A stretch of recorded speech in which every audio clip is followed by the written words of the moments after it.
Welcome back to Radical and Relevant, where each day we explore the genius of the gospel. Today's reading is from the Gospel of Mark, chapter 5, verses 21 through 43. And when Jesus had crossed again in the boat to the other side, a great crowd gathered about him, and he was beside the sea. Then came one of the rulers of the synagogue, Jairus by name, and seeing him, he fell at his feet and besought him, saying, "My little daughter is at the point of death. Come and lay your hands on her, so that she may be made well and live." And Jesus went with him, and a great crowd followed him and thronged about him. And there was a woman who had a flow of blood for 12 years, and who had suffered much under many physicians, and had spent all that she had, and was no better, but rather growing worse. She had heard the reports about Jesus, and came up behind him in the crowd, and touched his garment. For she said, "If I touch even his garments, I shall be made well." And immediately the hemorrhage ceased, and she felt in her body that she was healed of her disease.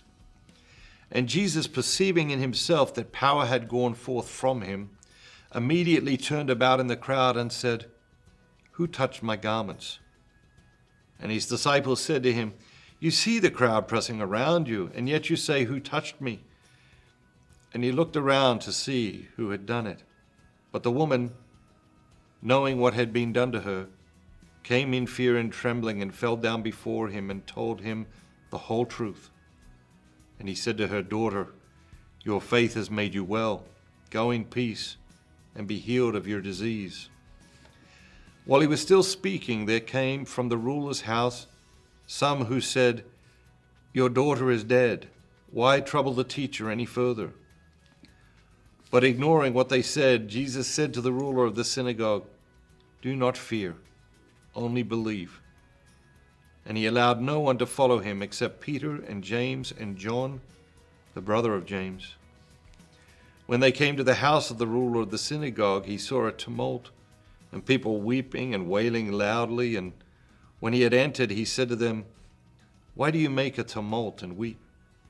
The child is not dead, but sleeping." And they laughed at him.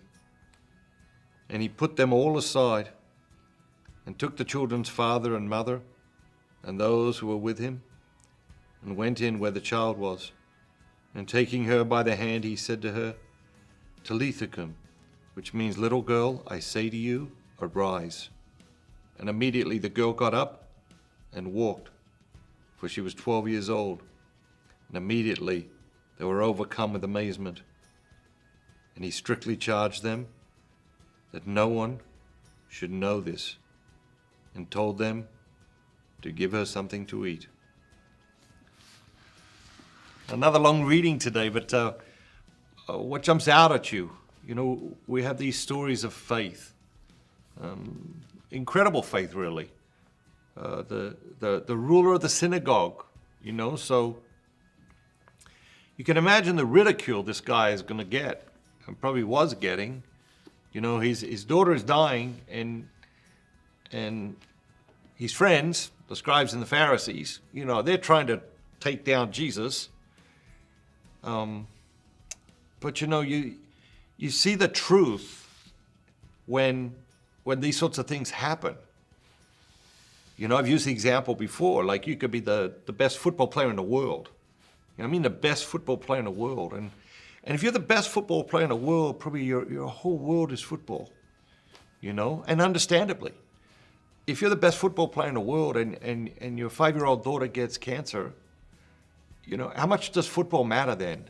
And the answer is zero. You would quit football. You would agree never to play football ever again if that would heal your daughter. And so these things clarify what matters most. And the ruler of the synagogue is like, my daughter is dying, And this guy is a healer. He's a miracle worker. I don't care what my friends say, scribes and Pharisees. I'm going to find Jesus, and I'm going to ask him to heal my daughter. And so there's these moments of clarity in these people's lives, just as there's moments of clarity in our lives.